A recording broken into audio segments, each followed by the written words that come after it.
Sunday ஸ்பெஷலாக chicken biryani chicken 65 பண்ணால் எப்படி இருக்கும்? அதுக்கு ஒரு பேன் எடுத்துக்கிட்டு ஒரு 4 டேபிள் ஸ்பூன் எண்ணெய், 2 டேபிள் ஸ்பூன் நெய், அது கூடவே பிரியாணி ஸ்பைசஸ் எல்லாம் ஆட் பண்ணிவிட்டு 3 பெரிய வெங்காயம் சேர்த்துருக்கேன். அது கூட 2.5 தக்காளி எல்லாம் வதக்கிட்டு புதினா ஒரு கைப்பிடி சேர்த்துருக்கேன். பச்சை மிளகா 2, இஞ்சி பூண்டு பேஸ்ட்டு 2 ஸ்பூன். சிக்கன் மேரினேஷன் பண்ணுறதுக்கு 2 ஸ்பூன் மிளகாய்த்தூள் ஆல்ரெடி போட்டிருக்கேன். இப்போ 2 ஸ்பூன் மிளகாய்த்தூள், 1 ஸ்பூன் கரம் மசாலா, கொஞ்சம் உப்பு, இது எல்லாமே சேர்த்ததுக்கப்புறம் நல்லா தண்ணி ஊற்றி வேகட்டும். 2 கப் பாஸ்மதி அரிசி எடுத்திருக்கேன். பொன்னி அரிசியில் கூட செய்யலாம்.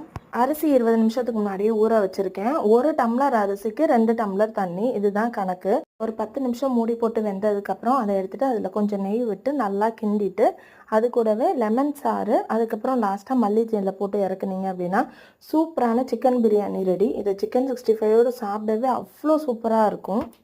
கண்டிப்பாக ட்ரை பண்ணுங்கள். சப்ஸ்கிரைப் பண்ணிட்டு போங்க. பாய்.